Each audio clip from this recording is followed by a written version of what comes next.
बताइए कि दूसरी दफा आप लाहौर में लाहौर के अगेंस्ट नॉकआउट में हार के बाहर हुए, क्या लाहौर वेन्यू आप पे भारी है या लाहौर एज ए टीम आप पे भारी है?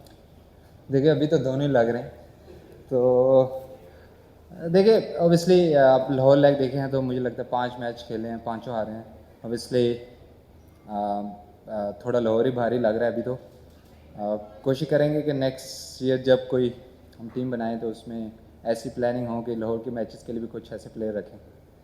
तो इसमें देखिए मैं ऑब्वियसली कुछ इतना खास कह नहीं सकता, क्योंकि आप 5 मैच खेले हैं एज ए टीम इधर लाहौर में और पांचों हारे हैं, तो ऑब्वियसली कुछ चीज़ें हम गलत करें तो ऑब्वियसली तभी हारे हैं। जी अस्सलाम वालेकुम। शादाब अबू बकर तार फ्रॉम क्रिकविक। शादाब भाई, इस सीज़न के अलावा भी ओवरऑल इस्लामाबाद यूनाइटेड की परसेंटेज जो लाहौर में और 31% के अराउंड है। एंड आप काफ़ी डाटा एंड स्टैट्स को देख के ही प्लान करते हैं, तो आपको क्या ऐसा लगता है ऐसे कौन से फैक्टर्स हैं जो लाहौर में परफॉर्म नहीं करने दे रहे इतने सीज़न से? एंड 5 आउट ऑफ 5 से एलिमिनेटर इस तरह से हारना, तो उसमें कौन सी रीज़न समझते हैं? क्या प्लेयर जो वापस नहीं आए वो रीज़न हो सकता है? नहीं देखें, ऑब्वियसली हमारी टीम अकेली नहीं है जिसके प्लेयर्स वापस नहीं आए। अच्छा कम्बिनेशन मिल गया था। लेकिन ऑब्वियसली अगर आप अच्छी क्रिकेट ऑन अ डे नहीं खेलेंगे, क्योंकि आप T20 क्रिकेट ऐसी है कि अगर आप एक दो मोमेंटम आपके पास से चला जाए तो काफ़ी मुश्किल होता है वापस लाना।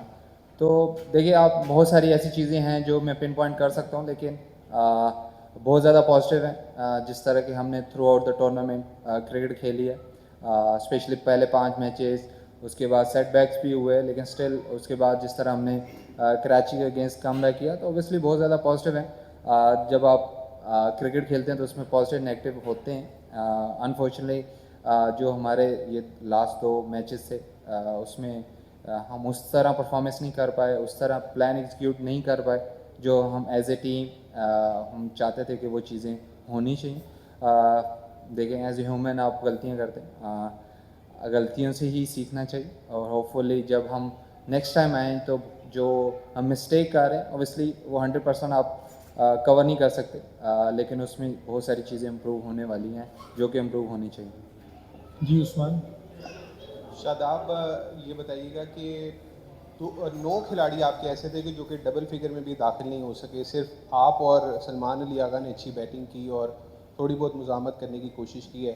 तो बैटर्स से क्या गलतियां हुई हैं? और दूसरा, क्या स्कोर ज़्यादा हो गया था चेज़ के लिए? क्या आप समझते थे कि ये चेज़ हो सकता है स्कोर?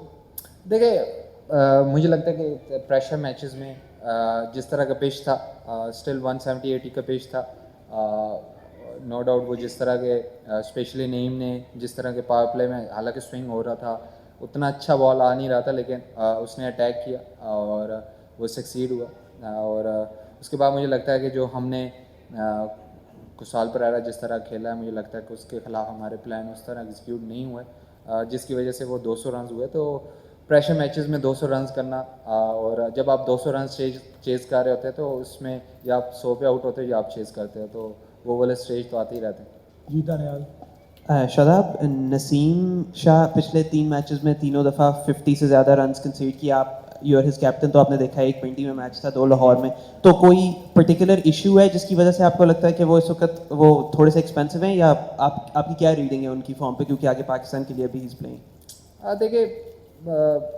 देखिए जितने बैक टू बैक मैचेस हैं, स्पेशली फास्ट बॉलर की इतनी हीट में करना थोड़ा मुश्किल भी होता है। और जब आप, जिससे मैंने पहले बात की है कि T20 क्रिकेट मोमेंटम की है, जब आप एज ए बॉलर भी वो मोमेंटम लूज़ करते हैं स्पेशली टूर्नामेंट में, तो कम बैक करना थोड़ा मुश्किल हो जाता है। लेकिन होपफुली जब इसको रेस्ट मिलेगा, बॉडी पे काम करेगा, और क्योंकि आप बहुत ज़्यादा जब क्रिकेट खेल रहे होते हो तो आप एज ए फटीक फैक्टर में चले जाते हो।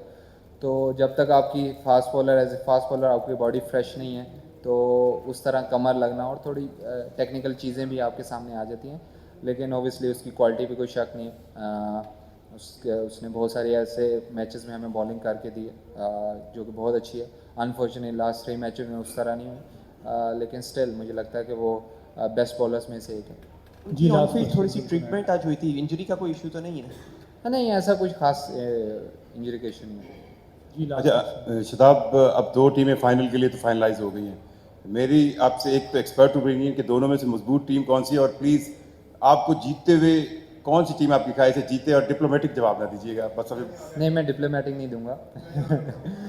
समीन भाई से मुझे बहुत प्यार है, लेकिन मुझे सैफ़ी भाई से इनसे थोड़ा ज़्यादा है, तो इसलिए मैं चाहूँगा कि सैफ़ी भाई की टीम जीते। Thank you.